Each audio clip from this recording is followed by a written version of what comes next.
Good morning, good evening और good afternoon everyone. My name is हाफिज़ उसामा। आज हम डिस्कस करेंगे 9th क्लास चैप्टर नंबर 2 और एमसीक्यूज़ को। तो जो सा फर्स्ट एमसीक्यूज़ है वो हमसे कहता है how many electrons can be accommodated at the most in the third shell of the element. हमारे पास एलिमेंट के तीसरे शेल के अंदर कितने नंबर ऑफ इलेक्ट्रॉन्स होते हैं। देखो मेरी बात सुनो, एलिमेंट के अंदर होता है शेल, उसके शेल के अंदर होता है सब शेल।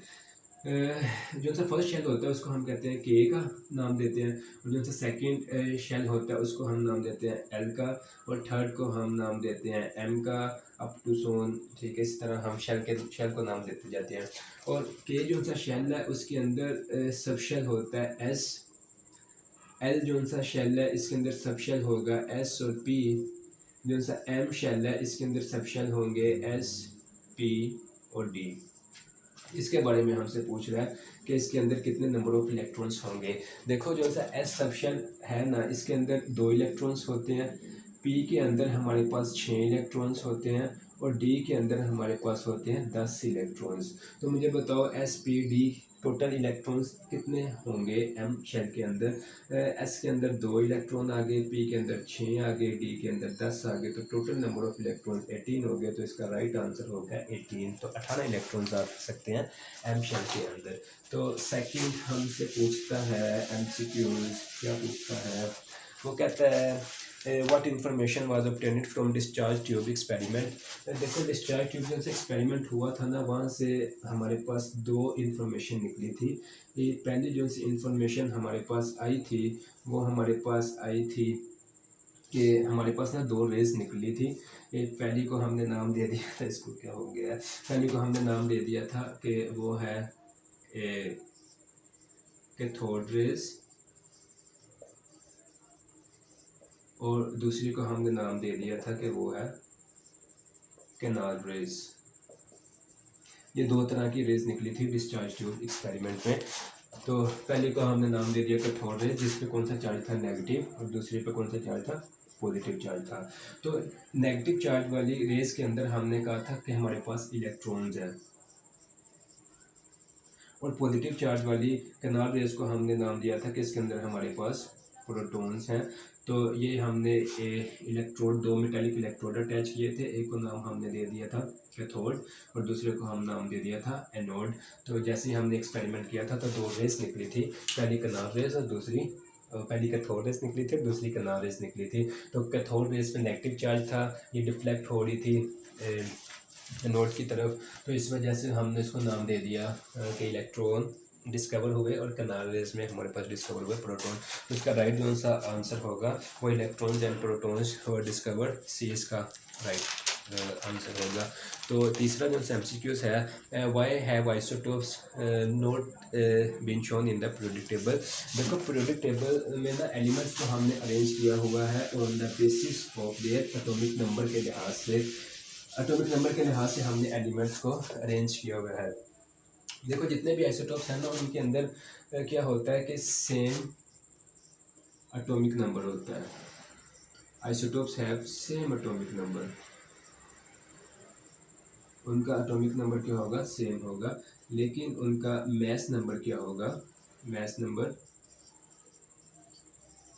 डिफरेंट होगा, मास नंबर डिफरेंट होगा। एटॉमिक नंबर में क्या होता है, नंबर ऑफ प्रोटॉन आते हैं, और मास नंबर में प्रोटॉन प्लस न्यूट्रॉन दोनों आते हैं। जब हमने जितने भी पीरियोडिक टेबल के एलिमेंट हैं, जितने भी पीरियोडिक टेबल के एलिमेंट हैं उन सब को जब हमने सेम एटॉमिक नंबर के, उन सब को जब हमने एक एटॉमिक नंबर के लिहाज से अरेंज किया हुआ है, जितने भी एलिमेंट हैं उन सब को हमने अरेंज किया हुआ है on the basis of their atomic number. ठीक है, हाइड्रोजन का 1, लिथियम का 2, तो इस हिसाब से हमने एलिमेंट्स को जब अरेंज किया हुआ है तो हमें ज़रूरत ही नहीं है कि आइसोटोप्स को हम अलग से रखें, बिकॉज उनका एटॉमिक नंबर तो सेम होगा। जैसे कार्बन 12 हो गया, कार्बन 14 हो गया, हाइड्रोजन के 3 आइसोटोप्स हो गए, इन सब का एटॉमिक नंबर सेम है। तो हमने इस वजह से आइसोटोप्स को हम नहीं रखते पीरियोडिक टेबल में। तो इसका राइट एमसीक्यूज क्या होगा, all the isotopes have same atomic number so there is no need to give them separate place. तो इसका सी राइट ऑप्शन होगा। चौथा एमसीक्यू है which particles is present in different number in the isotopes. तो isotopes के अंदर कौन से पार्टिकल्स डिफरेंट नंबर में प्रेजेंट होते हैं, न्यूट्रॉन। प्रोटॉन तो सेम होगा बट न्यूट्रॉन क्या होंगे, डिफरेंट होंगे। मेरे पास एटम है, एटम के अंदर क्या होगा, न्यूक्लियस, न्यूक्लियस के अंदर प्रोटॉन प्लस न्यूट्रॉन होते हैं ना। तो जितने भी आइसोटोप्स होंगे उन सब के, एक एलिमेंट के जितने भी आइसोटोप्स होंगे उन सब का प्रोटॉन सेम होगा, लेकिन नंबर ऑफ न्यूट्रॉन डिफरेंट होंगे। तो इसका राइट जो सा आंसर होगा वो होगा बी। पांचवें MCQ, in which isotopes of oxygen there are the equal number of protons, electrons and neutron. तो ऑक्सीजन 16 जो सा होता है हमारे पास, इसके अंदर प्रोटॉन, न्यूट्रॉन और इलेक्ट्रॉन सारे सेम होते हैं।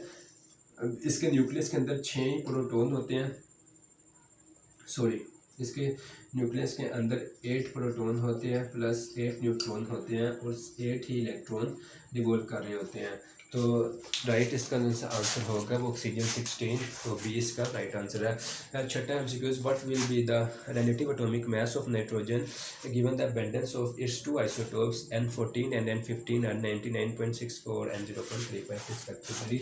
ये वो कहता है रिलेटिव एटॉमिक मास हमें फाइंड आउट करके दो नाइट्रोजन का। देखो रिलेटिव एटॉमिक मास जो सा होता है ना, वो जो सा कैलकुलेट करने का उसका जो सा फॉर्मूला है ना, वो हम करते हैं कि रिलेटिव एटॉमिक मास इक्वल होता है आइसोटोप 1 के जो सा एटॉमिक मास होता है उसको हम मल्टीप्लाई कर देते हैं आइसोटोप 1 के अबंडेंस के साथ, वो कितना परसेंट पाया जाता है। ठीक है, सपोज कर लो उसको मैंने पी से रिप्रेजेंट कर दिया। फिर सेकंड आइसोटोप्स कितना, सेकंड आइसोटोप्स का एटॉमिक मास, ठीक है, और उसका अबंडेंस। नाइट्रोजन के 2 ही आइसोटोप्स होते हैं, फिर उसको हम डिवाइड कर देंगे 100 के साथ। तो पहला आइसोटोप्स N14, इसका है अबंडेंस 99.64, तो एटॉमिक मास इसका 14 और अबंडेंस कितनी है 99.64। फिर प्लस कर देंगे, फिर आगे है M2 जो सा है आइसोटोप्स, दूसरा आइसोटोप्स, उसका है एटॉमिक मास 15 और उसकी अबंडेंस कितनी है हमारे पास, वो है 0.35 डिवाइडेड बाय 100। तो जब आप इसको कैलकुलेट करोगे रिलेटिव एटॉमिक मास को, रिलेटिव एटॉमिक मास को जब आप कैलकुलेट करोगे तो इसका आंसर आएगा 14.0021। तो ये इसका आंसर आएगा, राइट आंसर ये है। उसके बाद how is radio carbon dating useful for archaeologist. देखो आर्कोलॉजिस्ट कहते हैं हम सारे कदीमा मतलब जो पुरानी चीज़ों को स्टडी करते हैं, जो पुरानी चीज़ों के बारे में बताते हैं कि ये इतनी पुरानी है, ये इतनी पुरानी है। कहता है कि रेडियो कार्बन डेटिंग किस तरह यूज़फुल होता है इन लोगों के लिए। कार्बन के ना एक्चुअली 2 आइसोटोप्स होते हैं, एक होता है कार्बन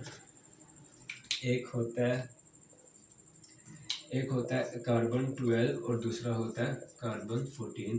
2 आइसोटोप्स होते हैं। जब कोई एनिमल्स जिंदा होता है ना, तो वो ये दोनों आइसोटोप्स को ना ले रहा होता है, कार्बन 12 को भी और कार्बन 14 को भी, दोनों आइसोटोप्स वो इनटेक कर रहा होता है। तो जब वो फोर्थ होता है, जब वो मर जाता है, तो उस वक़्त क्या होता है कि कार्बन 12 की मिकदार उतनी रहती है और कार्बन 14 की मिकदार कम होती जाती है आहिस्ता आहिस्ता। तो जब कार्बन 14 हाफ लाइफ को अपनी पहुँचता है ना, तो वो कितने अरसे में पहुँचता है, 5730 ईयर्स में उसकी ना हाफ लाइफ होती है, मतलब इतने साल बाद वो आधा हो जाता है। तो साइंटिस्ट इस वैल्यू से जज कर लेते हैं कि कोई भी शख्स को फोत हुए कितना अरसा हो गया, कोई भी एनिमल है, कोई भी प्लांट है, उसको फोत हुए कितना अरसा हो गया। बिकॉज जब वो फोत हुआ होगा उस वक़्त से लेके तब तक जब वो स्टडी कर रहे हैं, तो हमारे पास वो अमाउंट आ जाएगी कार्बन 14। सपोज करो मैं आपसे कह रहा हूँ कि मेरे पास ना एक गिलास है, ये ना पानी का भरा हुआ है, ठीक है, ये गिलास कह लो, बीकर कह लो, ये पानी से ना फिल है। मैं आपसे कह रहा हूँ कि ये ना 4 घंटे बाद 4 आवर्स के बाद ये मतलब खाली हो जाएगा। कोई लीकेज है यहाँ से, ये बाहर निकल रहा है, और मैं आपसे कह रहा हूँ 4 घंटे के बाद में वो खाली हो जाएगा। तो फिर मैं आपसे नेक्स्ट क्वेश्चन कर रहा हूँ कि मुझे बताओ 2 घंटे के बाद मतलब ये हाफ़ कब होगा, तो आप कह दोगे कि 2 घंटे के बाद ये हाफ़ हो जाएगा। तो इस तरह से साइंटिस्ट अंदाज़ा लगा लेते हैं कि इसको फोर्थ हुए कितना अर्सा हो गया with the help of radio carbon dating के थ्रू। तो इसका राइट जो सा आंसर होगा वो होगा it helps determine the it helps determine the age of organic matter. हाँ, तो इसका राइट आंसर जो सा होगा वो ए होगा। What does keep the particles present in the nucleus intact.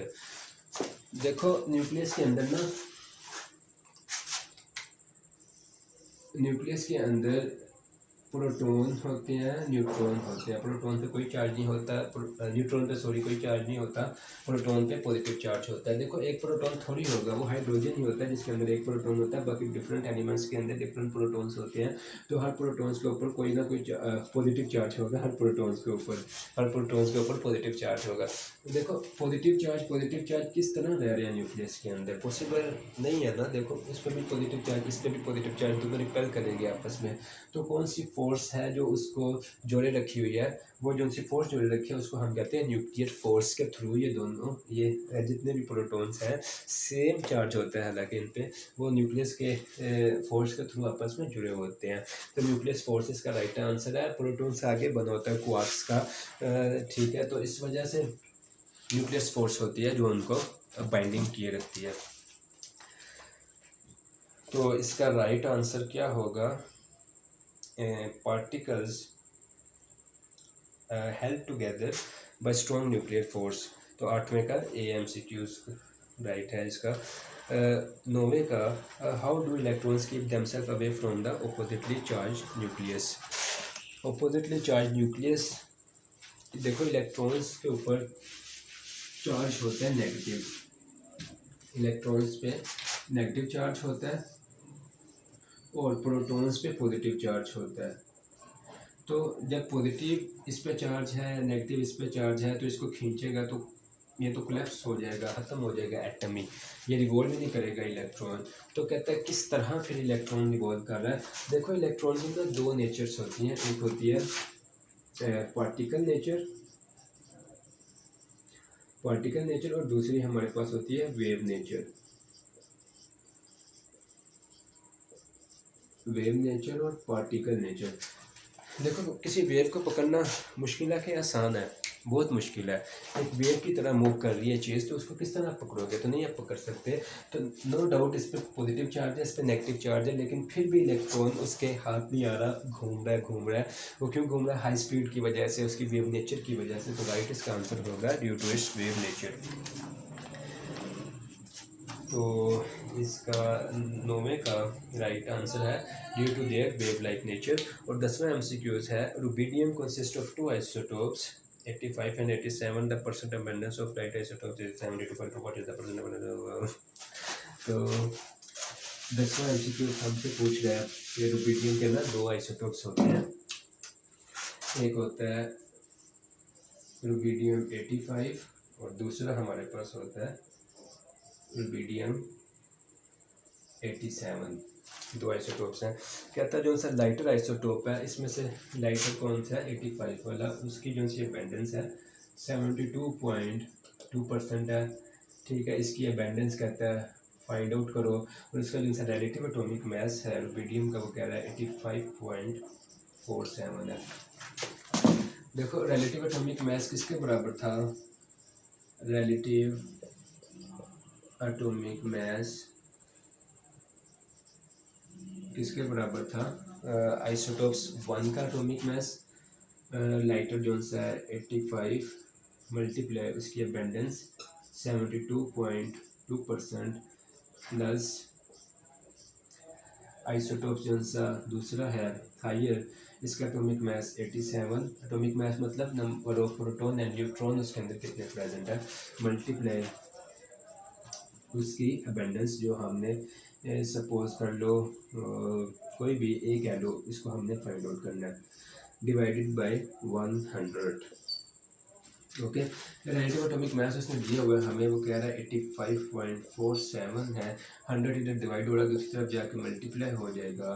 तो ये जो सी वैल्यू है यहाँ माइनस यहाँ प्लस हो रही है इसके साथ, दूसरी तरफ जाके माइनस हो जाएगी, तो -85 मल्टीप्लाई 72.2, ठीक है। 87 इसके साथ ए के साथ मल्टीप्लाई हो रहा है, इधर आके डिवाइड हो जाएगा, 87 इधर आगे डिवाइड हो जाएगा तो मेरे पास ए आ जाएगा। ए को मैंने क्या नाम दे दिया था, relative abundance of heavier isotopes 87 का मेरे पास 87 जो आंसर है आइसोटोप्स उसकी अबेंडेंस है ए। उसको मैंने आप कोई भी नाम दे दो, एक्स वाई जी कोई भी नाम दे दो। तो जब आप इसको कैलकुलेट करोगे तो आपके पास जो सा आंसर आएगा ना वो आएगा 27.8%। तो इसका आंसर आएगा 27.8%।